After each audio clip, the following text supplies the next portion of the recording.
ये भगवान शिव जी के 10 प्रधान व्रतों की तो महिमा अद्भुत है। विशेष प्रकार से महाशिवरात्रि के दिन ऐसा नहीं कि शिवालय में जाकर ही पूजा करनी चाहिए, क्योंकि शिवालय में सब लोग ये महाशिवरात्रि के दिन ये संभव नहीं है ना। शिवालय के गर्भगृह में कितने व्यक्ति बैठ सकते हैं? 5 व्यक्ति, 10 व्यक्ति, 25, 50 व्यक्ति बैठ सकते हैं। सभी लोग महाशिवरात्रि के दिन शिवालय में बैठकर भगवान महादेव का पूजन नहीं कर सकते। इसलिए महाशिवरात्रि के दिन शिव महापर्व अंतर्गत भगवान महादेव के पार्थेश्वर महादेव की पूजा की प्रधानता दिखाई है। मिट्टी में से शिवलिंग निर्माण करें, उसका पूजन करें। बहुत दिल से कहता हूं, महाशिवरात्रि के दिन किया हुआ पार्थेश्वर महादेव का पूजन विश्व के देवी देवताओं का तो पूजन है, लेकिन अपनी सभी कामना पूर्ण करने वाले का दिन महाशिवरात्रि के दिन पार्थेश्वर महादेव की पूजा का दिन है। फिर से मैं बहुत सराहना करता हूं, इस पंचायत पूजा में मिट्टी में से बनाए हुए भगवान महादेव को रखा है, उसको पार्थेश्वर कहा गया है। इसलिए अपने हाथ से शिवलिंग निर्माण करें। 2 श्लोक मैं पकड़ कर लाया हूं शिव महापर्व ग्रंथ में से, और बहुत सारा मैंने संशोधन किया इस कथा में। मैं रोज जो कहता हूं ये बात मैं कम करूंगा, लेकिन जो कुछ नई अनसुनी महादेव के बारे में कहने का प्रयास करूंगा। और सासू और वहू का तो दृष्टांत में एक भी नहीं दूंगा, क्योंकि सासू वो कभी सुधरने वाले है ही नहीं। उसके बारे में क्यों कहे यार, वो तो घर में चलता है रोज के लिए, घर घर की कहानी। ये रिश्ता क्या कहलाता है, रोज घर में चलता है। इसलिए उसके बारे में कुछ कहने की आवश्यकता मुझे नहीं है। मैं आपको ऐसी बात कहूँगा जो आपके जीवन में कोई अर्थ रखते हो, आपके जीवन का अनर्थ दूर करे, आपके जीवन में कोई और प्रकाश पात्र है, ऐसी कुछ बात। और बहुत सुंदर बात है, थोड़ा ध्यान से सुनिए, थोड़ी गंभीरता से सुनिए। कथा ये कोई मनोरंजन नहीं है। कथा नाचना गाना ये तो एक तरफ हमारा सत्संग है, लेकिन कथा हमारी नाचने गाने में जो चली जाए तो पहले मैं भी यही करता था ने। कथा में लोगों को नचाता था, एक करताल बजती थी, लोग जोर जोर से नाचते थे, नृत्य करते थे, लेकिन थोड़ी सी गंभीरता तो होनी चाहिए कथा के प्रति। इसलिए बहुत ध्यान से, जैसे कोई प्रयाग तीर्थ में ऋषि कथा श्रवण कर रहा है, ऐसी कथा श्रवण करें आप। चारों वेदों में लिंगार्चन से बढ़कर कोई पुण्य नहीं है, समझ लिया? चारों वेदों में लिंगार्चन, भगवान महादेव की शिवलिंग की पूजा से बढ़कर कोई पुण्य नहीं है। और सभी शास्त्रों का भी यही निर्णय है, ये मेरा निर्णय नहीं है। बात आपको याद रखनी है। ये भगवान व्यास जी ने कही है और शिव महापुराण में से मैं लेकर आया हूं। इसलिए आप पुण्य अर्जित करना चाहते हैं तो हमारे चारों वेदों में यही बात कही है, लिंगार्चन कर, लिंगार्चन कर। अरे लिंगार्चन की क्या बात करो, बहुत लोग तो शिव जी से भजन से वंचित रह गए, शिव की पूजा से वंचित रह गए, कभी शिवालय नहीं जाते, दुर्भागी लोग। हमारे सौराष्ट्र में तो, हमारे मतलब आपड़ा बधानु, हमारे सौराष्ट्र में तो बहुत ऐसे गांव है, अभी भी है, शिवालय से आगे निकलते हैं ना तो ऐसा घूमट निकाल कर निकलते हैं, दुर्भागी लोग। सबसे बड़ा भाग्यवान कौन है पता? सबसे बड़ा भाग्यवान, सबसे बड़ा महाभाग्यवान वो है जिनके हृदय में महादेव की छवि है, जिनके हृदय में भगवान महादेव की स्थापना हुई, जिनके हृदय में शिव स्थापित हो गया, वो सबसे बड़ा भाग्यवान है। उससे बड़ा भाग्यवान कोई नहीं है। इसे मैं श्लोकात्मक इसलिए बात बता रहा हूँ कि आपको ऐसा न लगे कि ये बात काल्पनिक है। और शास्त्र को, हमारे पुराणों को, हमारे धर्म ग्रंथों को, हमारे वेदों को, हमारे साधु संतों को और सन्यासी को, वैराग्य परंपरा को, आदि जगत गुरु शंकराचार्य की परंपरा को, आचार्यों को, ब्राह्मणों को नहीं मानते, वो आज न तो कल उसकी दुर्दशा होने वाली है। इसमें एकदम पक्की बात है। बुक के पहले पन्ने में वो लिख ले, एकदम परफेक्ट लिख ले, जो उनके द्वेषी हैं, उनके विरोधी हैं, वो कभी जीवन में सुखी नहीं रहेंगे। कभी अभी उसका वो पुण्य है इसलिए दिखाई देता है सुखी है, बाकी धीरे धीरे सूर्य ढलता रहेगा तब पता लगेगा कि हमने बहुत अंधेरा फैलाया है। हमने कहीं प्रकाश नहीं फैलाया। हम दीप क्यों जलाते? कथा के प्रारंभ में हमने पूरे लखानी परिवार की, ये मुझे बहुत अच्छा लगा, लखानी परिवार का बहुत हृदय से मैं आदर करता हूँ कि दीप कोई साधु संत महापुरुष राजकीय महानुभाव से नहीं, दीप जलाए हो तो हमारे घर की बहनों ने दीप जलाया। क्या बात करी आपने, तो समाज को नई प्रेरणा दी, समाज को नई दिशा दिखाई। और अच्छी बात लगे तो दूर दूर से उसको फैलाना चाहिए, और बुरी बात लगे तो उसको वहां धरती में दफना दो। बुरी बातों का प्रचार प्रसार नहीं करना चाहिए। जो सच्ची बात है, सही बात है, सुंदर बात है, कल्याणकारी बात है, विश्व का हित करने की बात है, दूर दूर उनका प्रचार प्रसार करे भाई। ऐसे बहुत आदर करता हूँ लखानी परिवार का। सातों बहनों ने मिलकर भगवान का दीप प्रज्वलित किया, क्योंकि बहन हमारे घर की एक दीप है, हमारे घर की ज्योति है। हमारे घर में तो प्रकाश फैला कर गई, लेकिन दूसरे के घर में भी जाकर प्रकाश फैला रही है। वही हमारी बहन है, वही हमारी बेटी है। इसलिए भगवान व्यास जी ने ये गाया है,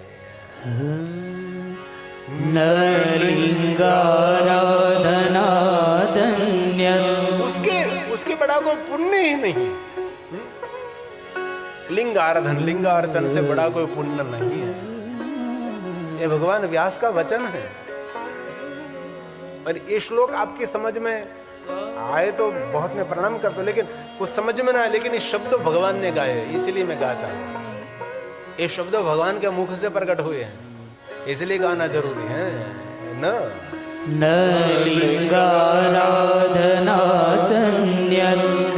पुण्यं वेद चतुष्टये। चार वेद में लिखा, पुराणों में लिखा, क्या लिखा? लिंगार्चन से बड़ा कोई पुण्य नहीं है। घर में भी शिवलिंग रख सकते हैं ना, उसको चलित शिवलिंग कहा जाता है। घर में महादेव के लिंग पूजा रखने जा रहे, शिवलिंग साथ में रखना चाहिए। हमारे बहुत सारे शिव भक्त भगवान शिव जी के लिंग स्वरूप साथ में रखते हैं। कोई कहे घर में शिवलिंग की पूजा नहीं रखनी चाहिए, उसको कह दो कि शिव महापट पढ़ ले एक बार, पता लगे कि शिव जी की महिमा क्या है। जिनके घर में शिवलिंग की पूजा है वो घर नहीं, वो साक्षात मेरे महादेव का लोक है, वह साक्षात शिव निवास करते हैं। इसलिए कोई संकोच नहीं, कोई लज्जा नहीं, आप रख सकते हैं। और कई लोग डरते हैं शिव से, नहीं डरना चाहिए, कभी शिव से कभी डरना नहीं चाहिए। शिव जी के परिवार में और शिव जी के भक्त से कोई छोटी सी बड़ी सी भूल हो गई, मेरा महादेव किसी को दंड नहीं देता, कभी नहीं दंड देता। इसकी दुनिया में कोई दंड नहीं है, उसकी दुनिया में क्षमा है, सबको क्षमा कर देता है। लाख गलती करे, बार बार गलती करे, तो भी मेरा महादेव प्रसन्न मुख मुद्रा से उसको क्षमा देते। क्षमा सिंधु है मेरा शंकर, किसी को दंड नहीं देता, दंड से मुक्त करता है, दुख से मुक्त करता, आदि व्याधि उपाधि से मुक्त करने वाला शिव है। शिव का नाम मुक्तेश्वर महादेव है। इसलिए शिव जी से कभी डरने की जरूरत नहीं है, कभी नहीं। जीवन का सभी डर पूर्ण समाप्त करने वाला शिव है, ये महादेव है। इसलिए महादेव का विशेष प्रकार से पूजन करें, अर्चन करें, दर्शन करें, स्मरण करें, पार्थेश्वर महादेव की पूजा करें, कोई भी शिवलिंग की उपासना करें, अर्चन करें, अपने घर के अंदर महादेव का विशेष प्रकार से पूजन करें। भगवान व्यास ने कहा, विद्यते सर्वशास्त्राणां नेश एव विनिश्चयः, नेश एव विनिश्चयः। विशेष प्रकार से निश्चय हमारा, विशेष प्रकार से निश्चय है, विशेष प्रकार से कहता हूं। सभी शास्त्रों का मत है, चार वेदों का मत है, जो भगवान महादेव के लिंगार्चन से पुण्य मिलता है, उससे बढ़कर कहीं आपको पुण्य नहीं मिलेगा। ये भगवान व्यास का वचन है। सुनिए जरा आदर के साथ। केवल शिवलिंग की पूजा हो जाने पर समग्र चराचर जगत की पूजा हो जाती है। कितनी सब बड़ी बात है। संसार सागर में डूबे हुए लोगों के तरने का अन्य कोई भी साधन नहीं, अन्य कोई साधन नहीं। हम लोग संसार के सागर में तो है, संसार सागर में जो डूबे हुए लोग हैं हम सभी हैं। एक दो तीन तो नहीं है, हम सभी लोग संसार के सागर में डूबे हुए हैं। इसलिए कहा अन्य कोई भी साधन नहीं, एक ही साधन है, लिंगार्चनम। महादेव की पूजा करें, भगवान शिव जी का लिंगार्चन करें, अर्चन करें, पूजन करें, शिव का स्मरण करें। देवताओं के लिए भी वंदनीय रहोगे, जीवन के सभी भाग्य खोलेंगे। मैं लालच नहीं दिखाता, नहीं नहीं, मैं शिव महापुराण की बात सुनाता हूं। और आप सब पढ़े लिखे लोग हैं, दुनिया में कोई अवतार परंपरा नहीं थी, कोई संप्रदाय की परंपरा नहीं थी, कोई संप्रदाय कोई आचार्य नहीं थे, तो कौन थे? महादेव तो थे। और आपके गांव में भगवान शिव विराजते हैं। कोई ऐसा गांव हमारा नहीं है जिन गांव में शिव नहीं है, कोई तीर्थ ऐसा नहीं जिन तीर्थ में महादेव नहीं है। सभी तीर्थों में शिव है, गांव गांव में शिव है। शिव हमारा मूल है, लाखों करोड़ों साल प्राचीन को स्थान है तो भगवान शिव का है, महादेव का है। इसलिए आपका भला करना चाहते हैं, आपका मंगल करना चाहते हैं, तो महादेव को कभी भूलना नहीं चाहिए, महादेव को कभी छोड़ना नहीं चाहिए। मैं महादेव की कथा करता हूं, इसलिए महादेव के बारे में बताता हूं। ऐसा आप समझना नहीं कि मैं अन्य देवताओं का विरोधी हूं, अन्य संप्रदायों का विरोधी नहीं, कोई संप्रदाय का विरोधी नहीं, मैं कोई देवताओं का विरोधी नहीं, लेकिन शिव महापुराण ग्रंथ कह रहा हूं। इसलिए महादेव के बारे में जो कुछ गहरी बात है, जो कुछ हमारे कल्याण की बात है, आपके समक्ष में कहने का प्रयास, पहुंचाने का प्रयास करता हूं। इसलिए कहा लिंगार्चन। लिंगे अर्चिते चितं सर्वं जगत् स्थावर जंगमम्। स्थावर जंगम सबकी पूजा, शिव शिव की पूजा में सबकी पूजा है। एक शिव की पूजा कर ले, इसमें सबकी पूजा होगी। सभी तीर्थ, सभी ग्रह, सभी नक्षत्र, सभी देवता, सभी देवी, सभी पितृ, सभी हमारे पूर्वज, जीवन के सभी तृप्ति शिवार्चन में है। लेकिन बहुत लोगों ने शिवार्चन छोड़ दिया, शिव का पूजन छोड़ दिया। कितने दुर्भागी लोग रहे होंगे, और कितने बड़भागी लोग हैं जो महादेव के पूजन में, महादेव के अर्चन में, महादेव का दर्शन में और भगवान शिव का स्मरण में रत रहते हैं। ये कितने भाग्यवान लोग रहे होंगे। इसलिए भगवान महर्षि वेदव्यास जी का वचन है, लिंगो लिंगे अर्चिते अर्चितं सर्वं। सबकी पूजा शिवलिंग में है। जगत् स्थावर जंगमम् संसारां बुद्धिमग्ना।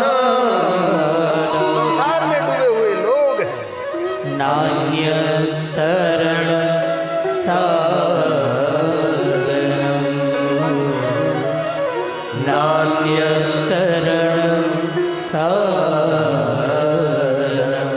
अन्य कोई बहुत सागर तरने का साधन नहीं है। एक ही साधन है, भगवान महादेव की पूजा करे, महादेव का अर्चन करे, महादेव का दर्शन करे, शिव का स्मरण करे आप। और विशेष प्रकार से दिन चल रहे हैं, ये महाशिवरात्रि के दिन है। अभी धीरे धीरे महाशिवरात्रि आएगी और महाशिवरात्रि से पहले हम भगवान महादेव का पूजन करेंगे। पवित्र श्रावण मास तो महादेव के बारे में कहा है, माक्षर मास भी महादेव की पूजा अर्चन के लिए कहा, भादो मास भी महादेव की पूजा अर्चन के लिए कहा, और हर सोमवार महादेव की पूजा अर्चन के लिए कहा। लेकिन और भी महादेव की पूजा के लिए बहुत सारी महिमा है। मैं आपको गंभीरता के साथ कहूँगा, हंसा हंसी नाचना गाना वो तो बहुत जरूरी है, लेकिन बहुत लोग ऐसा मानते हैं कथा में नाचना गाना चला, बहुत सारा नृत्य किया तो कहते हैं बहुत मजा आया, कथा में बहुत मजा आया। नहीं, नई बात कुछ लेकर जाओ, नई बात को सुन कर जाओ, और महादेव के बारे में कुछ ऐसी बात लेकर जाओ कि आपके लिए कोई श्रेष्ठ बात बने। बाकी तो नाचना गाना नचाना जरूर, हम कथा विराम के समय डाक डमरू करेंगे, थोड़ा सा नृत्य करेंगे, नाचेंगे जरूर, लेकिन ये शिव महापुराण वांचेंगे, नाचेंगे तो शुरू, नृत्य करेंगे, लेकिन थोड़ा सा शब्दों का भी नृत्य कर लेंगे हम। और सुंदर महाशिवरात्रि निमित्त महिमा है। कुटिल रुद्र संहिता का 28वां अध्याय है, इनमें से थोड़ा मैंने बात उठाई है, गंभीरता से थोड़े समय तक आप सुने। फिर से मैं कथा में सुंदर सुंदर प्रवेश करता हूँ। शिव महापुराण ग्रंथ में कहा, ऋषियों ने कहा प्रयाग तीर्थ में, धर्म क्षेत्र महाक्षेत्र गंगा कालिंदी संग में प्रयागे परम पुण्य ब्रह्म लोकस्य वर्तमने। हे तात आप धन्य है, कृत्य हैं, आपका जीवन सफल है, आप हमें शिव जी की कथा सुना रहे हैं। प्रयाग तीर्थ में जो महादेव की कथा श्रवण कर रहे हैं, सभी ऋषि सूत पुराणे को कहते, क्या कहते हैं? आप धन्य हैं, क्योंकि महादेव की कथा आप सुनाते हैं, आप कृत्य हैं, आप महादेव के भक्त हैं, आपका जीवन सफल है। क्यों? आप भगवान महादेव की कथा हम सभी को सुना रहे हैं। आप महेश्वर को समर्पित है, आप शिव जी को समर्पित हैं। महेश्वर कथा शुभाम, जो मनुष्य मात्र का शुभ और मंगल करने वाली कथा है, ये आप सुना रहे हैं। इसलिए बहुत आदर के साथ आप सबको मैं कहता हूं, गंभीरता से कथा श्रवण करें। नाचने गाने का भाव तो कम रखेंगे, और ऐसे हंसा हंसी के रुमुज भरे भरे दृष्टांत जरूर कथा में देना चाहिए, दृष्टांत कुशलो वक्ता। लेकिन ये पुराण की बात तो मुझे कहनी चाहिए ना, जो आपके कल्याण की है, आपके हित के है, आपको सुख देने वाली है, आपको शांति देने वाले हैं। और कहूँ बात, आपके भाग्य को खोलने वाली बात है, और परमात्मा शिव जी के लोक खोलने वाली बात, ये बात हृदय को स्पर्श करने वाली बात है। इसलिए एक एक श्लोक भगवान शिव को मैं समर्पित कर रहा हूं। कथा का अर्थ होना चाहिए, धन्योसी धन्योसी कृतकृत्योसी। धन्य है जो महादेव का भक्त है, धन्य है जो भगवान शिव जी की कथा का श्रवण करते हैं, उसका जीवन सफल है। जीवितम सफलम तव, आपका जीवन सफल है, आपका जीवन धन्य है। यश्रावयसि नस्ता महेश्वर कथा शुभा। किसकी कथा? महेश्वर कथा शुभा। जो महेश्वर की कथा है, जो महादेव की कथा है, मनुष्य मात्र का शुभ और मंगल और कल्याण करने वाली कथा है। हर व्यक्ति को सुख और शांति और संपत्ति संतति सुमति देने वाली भगवान महादेव की कथा है। जो सुनाते हैं धन्य है आप। और कहा, हे सूत, यद्यपि मैंने बहुत से ऋषियों से मुख से कथा श्रवण की, अभी भी शिव जी के बारे में संदेह छूट नहीं रहा है। महादेव के बारे में जो हमारी गलत फहमी है, महादेव के बारे में बहुत कुछ संदेह है। बहुत महापुरुष महत ऋषियों के साथ हमने महादेव की कथा सुनी, लेकिन तो भी अभी संदेह छूट नहीं रहा है। बहुत सारा संशय हमारे मन में है। इस संदेह को दूर करें। ऐ सुत पुराण जी, हम कथा सुनते सुनते अभी तृप्त नहीं हुए हैं, और तृप्त होना भी नहीं चाहिए। और ये सुत पुराण से ये बात हम आपको पूछना चाहते हैं, किस व्रत को करने से शिव जी प्रसन्न होकर उत्तम सुख देने वाला वरदान देते हैं? कैसे शिव कृत्य करने से भगवान शिव जी हम सबको कुशल रखते हैं? सभी महात्माओं ने पूछा है, कैसे व्रत करने से, कैसे शिव जी का पूजन अर्चन करने से, कैसे भगवान शिव जी का स्मरण करने से, कैसे शिव जी के बहुत सारे कृत्य मतलब शिव की पूजा कैसे अर्चन करने से हमारे जीवन में सुख होगा, हमारे जीवन में शुभ होगा, हमारे जीवन में मंगल कैसे हो सकता है? कैसे व्रत करें हम? और बहुत लोगों को पता ही नहीं, बस इतना ही पता है कि सोमवार के दिन शिव जी का व्रत करना चाहिए। 16 सोमवार, साकरिया सोमवार, भाकरिया सोमवार, मूंगा सोमवार, उभा सोमवार, आड़ा तो रोज था जो है। ऐसी थोड़ी सी आपके पास शंकर भगवान की माहिती है, सोमवार की माहिती, त्रयोदशी की माहिती और महाशिवरात्रि की। और क्या आपके पास है? बहुत लोगों के पास नहीं है, मेरे पास भी नहीं थी। ये तो मैंने शिव महापुराण आचार्यों के चरणों में बैठकर मैंने पढ़ा। मैं लगातार मैं हरिद्वार अवधूत मंडल आश्रम में रहा। मेरी पढ़ाई अवधूत मंडल आश्रम में हुई। जो मेरे शलड़िया कालो भाई मेरे गांव के हैं, उसने देखा है। वह हमारे सत्यदेव जी महामंडलेश्वर थे, उसके उत्तराधिकारी हमारे में सत्य महामंडलेश्वर संतोषानंद जी महाराज हैं। बहुत समय तक 5 साल से ज़्यादा मैं इस आश्रम में रहा हूँ। मैंने एक एक श्लोक पर मैंने पढ़ाई की है। मैं पढ़ लिख कर आया हूँ, आपके समक्ष कुछ लेकर आया हूँ, कुछ कहने के लिए आया हूँ। मुझे भी पता नहीं था, पढ़ाई की मैंने तब पता लगा कि बहुत कुछ है महादेव के भक्तों के लिए। किस व्रत करने से, कैसे पूजा करने से, कैसे अर्चन करने से हमारा कैसे सुख होता है, हमारा और हमारे परिवार का कैसे मंगल रहेगा। कैन व्रतेन संतुष्टम, केन व्रतेन संतुष्टः, कैसे व्रत करने से शिव जी की संतुष्टि होती है। शिवो यच्छति स सुखम, कैसे सुख मिलेगा। किसी को सुख की इच्छा नहीं, सबको सुख की इच्छा है, सबको आनंद की इच्छा है, सबको आरोग्य की इच्छा है, सबको प्रसन्नता की इच्छा है। हमारा परिवार, हमारा जीवन हेम कुशल रहे, सूर्ण जैसा उज्जवल रहे। हेम मतलब सुवर्ण, हेम कुशल रहे, हम सूर्ण की तरह चमकते रहे, हमारा आदर्श जीवन रहे, हमारा दर्शनीय जीवन रहे, ये सबकी लालचा है ना। तो ये कैसे हो सकता है। उनकी युक्ति आपके समक्ष में कहने का प्रयास करता हूं। केवलः शिवकृते त्वं तस्मात् पूज्यामहे।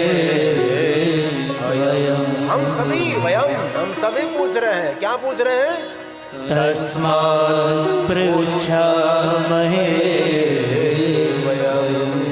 एक ऋषि कोई नहीं पूछ रहा है, बहुत सारे ऋषियों का समूह पूछ रहा है। वयम, हम सभी ऋषि पूछ रहे हैं। वयम, मैं अकेला नहीं, हम सब ऋषि इस सुतपर्णी को आपको पूछ रहे हैं। कैसे कृत्य करने से, कैसे अर्चन करने से, कैसे स्मरण करने से, किस प्रकार के व्रतों करने से हमारे जीवन में शुभ होगा, हमारे जीवन में मंगल होगा, हमारे जीवन में सभी प्रकार के सुख का आगमन होगा। सुनिए जरा ध्यान से। भक्तों को जिस व्रत करने से विशेष रूप से भक्ति, मुक्ति, शांति, संपत्ति कैसे मिलेगी, उससे आप कीजिए। हे व्यास भगवान के सद शिष्य, व्यास शिष्य नमोस्तुते। ऐ सुत पुराण जी, भगवान महर्षि वेद व्यास जी के आप शिष्य हैं, इसीलिए जिज्ञासा व्यक्त करके हम आपको पूछ रहे हैं। कैसे भुक्ति, भुक्ति मतलब संसार का भोग, संसार की सुविधा। सबको चाहिए ना, किसी को झोपड़े में रहना पसंद नहीं है, सबको राजमहल चाहिए, सबको सुख सुविधा चाहिए, सबको चैन की नींद चाहिए, सबको मंगल चाहिए। तो भक्ति और मुक्ति कैसे मिलेगी। अब उनके बारे में कुछ कहने का प्रयास करें। हम आपके पास जिज्ञासा व्यक्त करते हैं। भुक्ति मुक्तिश्च, भुक्ति मुक्तिश्च लभे भक्तेन व्रतेन।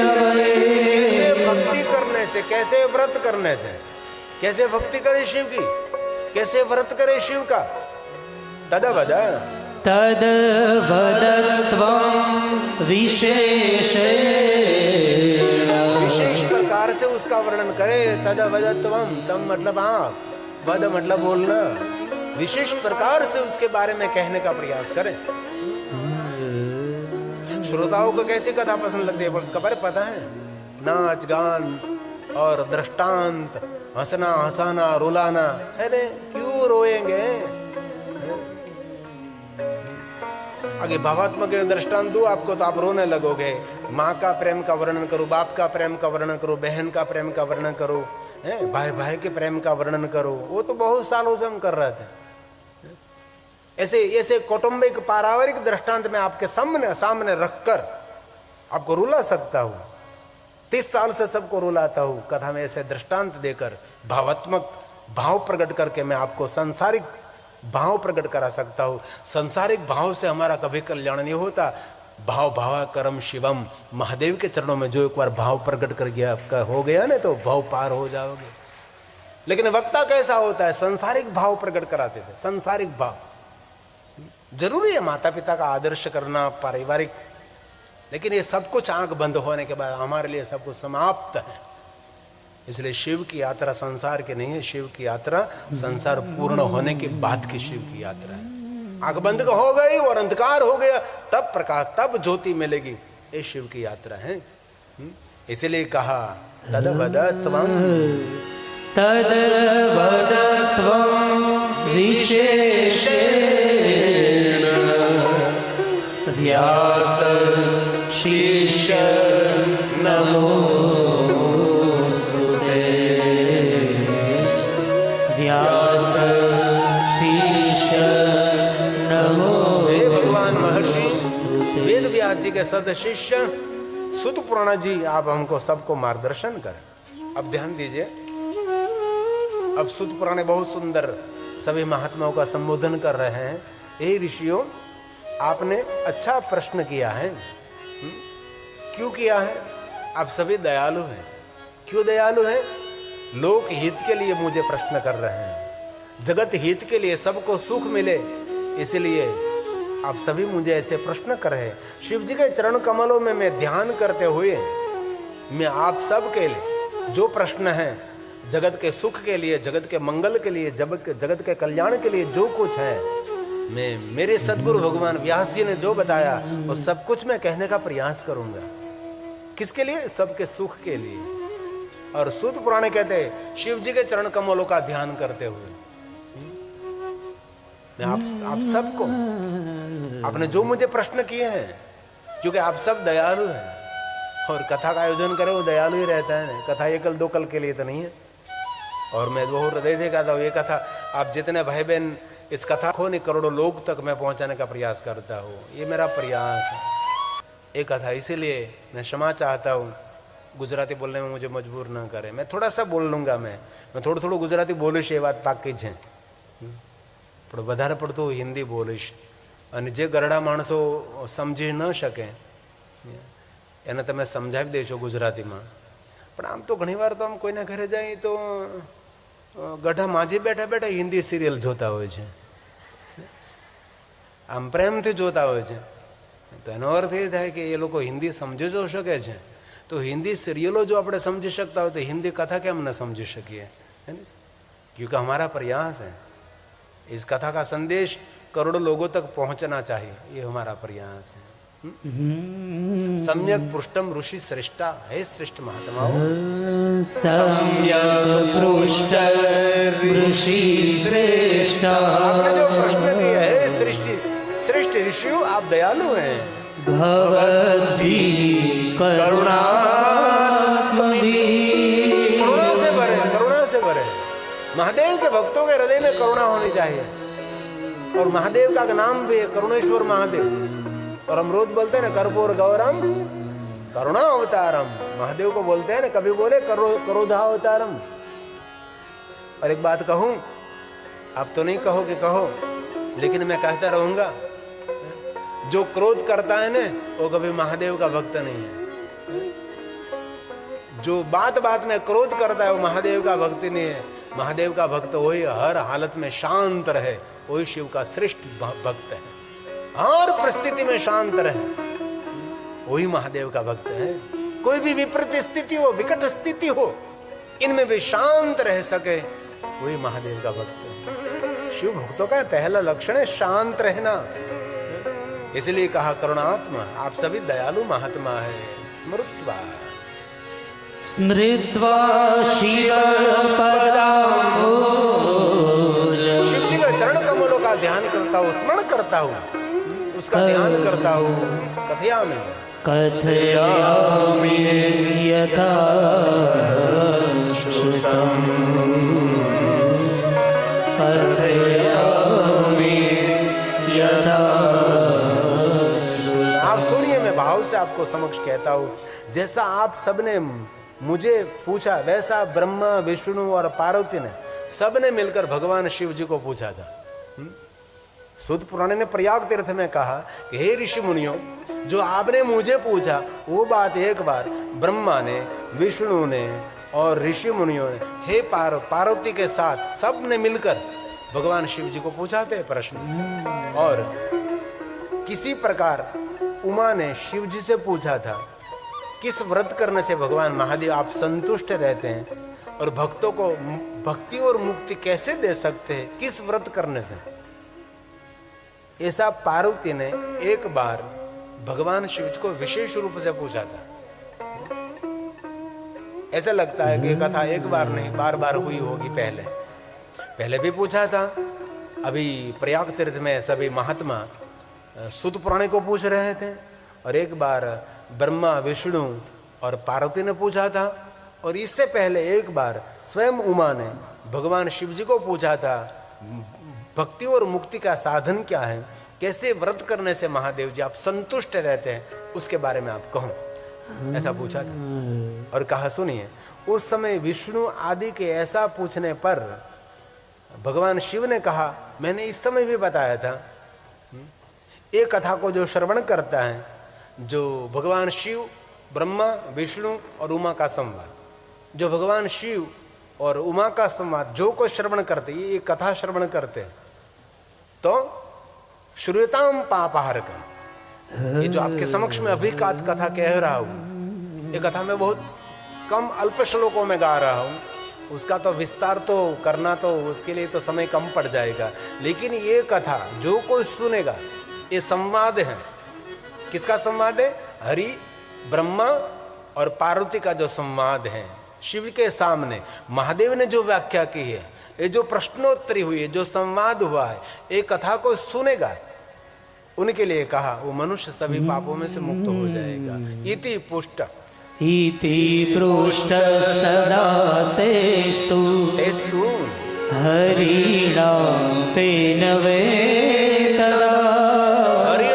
हरिणाम भगवान विष्णु, ब्रह्मा और पार्वती ने जो महादेव को पूछा था, महादेव ने जो इस देवताओं को मार्गदर्शन दिया था, तदहम कथा में अहम, ये कथा मैं कहूंगा। जब शिव और देवताओं का संवाद हुआ था, वही कथा अभी मैं आपको कहता हूं। तदहम कथयाम्यद्य शृण्यतां पापहारकम्। ये कथा सुनने से क्या होगा? ये कथा पाप हरने वाली कथा है। अब शिव जी ने कहा, वो बात कहता हूं, मेरे अनेक व्रत भुक्ति और मुक्ति देने वाले, भगवान महादेव ने कहा, सुनो, मेरे बहुत सारे व्रत हैं। और एक बात कहूं, शिव जी के बहुत सारे व्रत ऐसे हैं, और महादेव के बारे में जितने व्रत हैं, इतने व्रत कोई देवताओं के बारे में नहीं है। शिव जी के बारे में जितने व्रतों की महिमा है, ऐसा व्रत कोई देवताओं के बारे में नहीं है, ऐसा शिव पुराण ग्रंथ में कहा। लेकिन इनमें भी प्रधान 10 व्रत हैं। ये श्लोक शिव जी ने गाया, जो भुक्ति और मुक्ति, भुक्ति का अर्थ क्या है? संसार का भोग, संसार का सुख। जीव को तृप्त करना है तो संसार का सुख भोगना ही पड़ेगा। वैभव के बिना कैसे भव पार हो सकते हैं? निर्धन परिवार में जन्म होना एक घटना है, लेकिन निर्धनता में मर जाना, वो हम स्वयं गुनहगार हैं। निर्धन परिवार में जन्म हो जाना, वो तो एक हमारा कर्म है, लेकिन ऐसी निर्धनता में, लेकिन हम सोना चांदी हीरे मोती न प्राप्त कर सके तो भक्ति नाम का धन तो एकत्र कर सकते हैं ना। पायो जी मैंने राम रतन धन पायो, वो तो कर सकते हैं कि नहीं कर सकते? निर्धन कौन है? जो भक्ति से वंचित है। बाकी तो अड़क धन है, लेकिन सत्कर्म का कोई भाव नहीं, वो तो जीव नहीं, वो तो नरक है। इसीलिए भगवान शिव ने कहा, बुरी व्रतानी में संति, भूरि व्रतानि मे सन्ति।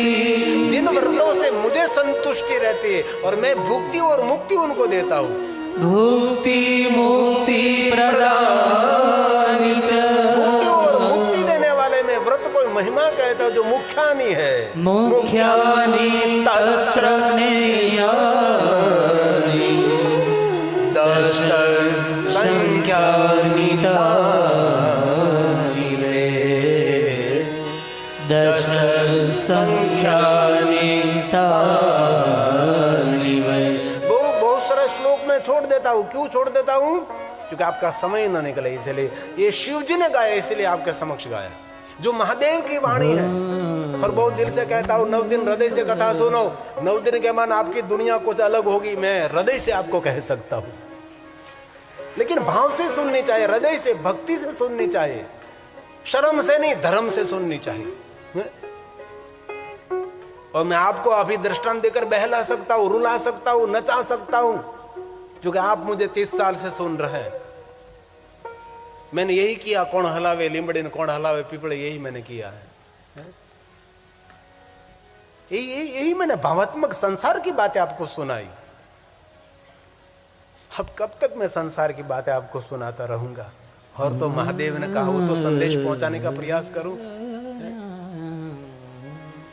इसलिए भगवान स्वयं शिव ने गाया है, जो मुख्य ने 10 व्रत है। वेदों में पारंगत जाम्बाल ऋषि हुए। जाम्बाल ऋषियों का बहुत, ये जो मंत्र है ना वो भी जाम्बाल, अग्निरित भस्म, आयुरित भस्म, जल में भस्म, जाम्बाल आदि मुनियों ने जो 10 शैव व्रतों की महिमा गाई, विधि पूर्वक ये व्रत में कहने का प्रयास करता हूं। जो शिव जी को, जो जिनको शिव को मिलना है उनके बारे में, जिनको संसार में मिलना है तो मिलो, बाजार में घूमो फिरो, मॉल में जाओ, मंदिर में कभी नहीं जाना। जिनको शिव की यात्रा करनी है, जिनको अपने जीवन की मंगलमय यात्रा करनी है, उनके लिए बहुत सारे शिव जी के व्रत हैं। इनमें जो प्रधान 10 व्रत हैं उनके बारे में कहता हूं। भगवान महादेव ने जो विष्णु को कहा, हे विष्णु, प्रत्येक अष्टमी को यत्न से रात्रि में भोजन करना चाहिए, पूरे दिन निराहार रहना चाहिए। कोई भी अष्टमी हो, शुक्ल पक्ष की अष्टमी हो या कृष्ण पक्ष की अष्टमी हो, एकादशी तो सारी दुनिया करती है, त्रयोदशी तो शिव कथा होने के बाद शुरू हुई भाई। हमारे ब्राह्मण, हमारे आचार्य लोग त्रयोदशी का व्रत करते थे, लेकिन सामान्य जन को तो पता ही नहीं था कि त्रयोदशी क्या है। 30 साल की गर्जना करते करते लोग त्रयोदशी का व्रत करने लगे। एकादशी का तो बहुत प्रचार प्रसार हुआ। एक बात कहूं, 1000 एकादशी का व्रत करो और एक अष्टमी का व्रत करो, ये 1000 एकादशी के बराबर एक शिव जी की अष्टमी है। चाहे शुक्ल पक्ष की अष्टमी हो या कृष्ण पक्ष की अष्टमी हो, पूरे दिन निराहार रहना है। संध्या समय भगवान शिव के दर्शन करने के बाद आप भोजन कर सकते हैं। कितनी सुंदर बात है। विशेष करके कृष्णाष्टमी के दिन उपवास करना चाहिए। शुक्ल पक्ष की अष्टमी है, उस दिन पूरे दिन निराहार रहो और शाम के समय भगवान शिव का दर्शन अर्चन करने के बाद आप भोजन कर सकते हैं। लेकिन कृष्ण अष्टमी, कृष्ण पक्ष के अंधर यानी 8, उस दिन उपवास करें। ये व्रत है, ये व्रत 12 साल का भी हो सकता है और 12 महीनों का भी हो सकता है। जिनको अपना मंगल करना है उनके लिए, जिनको कुछ करना ही नहीं, खा पी कर मर जाना है। और बहुत हृदय से एक बात कहना चाहता हूँ, क्यारेक घमंड आवे ने, घણા લોકોને જ્ઞાનનું ઘમંડ હોય, વિદ્યાનું ઘમંડ હોય, ધનનું ઘમંડ હોય, પદ પદવીનું ઘમંડ હોય, बहुत ઘમંડ આવે ત્યારે એક શમશાનમાં આંટો મારી આવવાનો। મોટા મોટા વિદ્યાધરો, મોટા મોટા જ્ઞાનીઓ, મોટા મોટા ધનપતિઓ રાખ થઈને પડ્યા છે। एक सीधी बात है और कुछ होने वाला नहीं है। मैं डराते नहीं हूं, मैं जगाने का काम करता हूं, इसलिए आपके लिए कुछ करो। और आप सभी के मार्ग में कोई आए तो उसको शिव जी का मार्ग दिखाओ। एक व्यक्ति को शिव मार्ग दिखाने से एक यज्ञ नहीं, करोड़ों यज्ञ नहीं, करोड़ों करोड़ों शिवालय निर्माण करने का पुण्य मिलता है। एक को जीवात्मा को शिव की ओर यात्रा कराओ। ये भगवान शिव ने कहा, हे विष्णु, प्रत्येक अष्टमी, ये महादेव ने गाया श्लोक, एकादश्यां सीतायां तो, भगवान महादेव ने गाया है, प्रत्येक अष्टमियां प्रयत्ने, प्रत्यष्टम्या प्रयत्नेन, हर अष्टमी शिव जी की हैं। सिर्फ सोमवार तो है ही। अरे शिव महापुराण में देखें तो सोमवार शिव जी का नहीं है। बोलो हूं क्या वो तुम्हारे? शिव महापुराण ग्रंथ को ध्यान में रखें तो सोमवार महादेव का नहीं है। सोमवार स्वयं शिव का स्वरूप है। और सोमवार के दिन तो महालक्ष्मी की पूजा करनी चाहिए। सोमवार के दिन महालक्ष्मी की पूजा की महिमा है। लेकिन बहुत सारी बात जन जन तक नहीं पहुंची, इसीलिए मैं प्रयास करता हूं लखानी परिवार के माध्यम के द्वारा करोड़ों लोगों तक ये संदेश पहुंचे। इसलिए भगवान स्वयं शिव कहते हैं, प्रत्यष्टम्या प्रयत्नेन कर्तव्यं भोजनम। एक समय शाम को भोजन करके अष्टमी का व्रत कर सकते हैं। और विशेष प्रकार के कालाष्टम, कालाष्टम्यां विशेषेण, ये हरि त्याज्यं हि भोजनम्।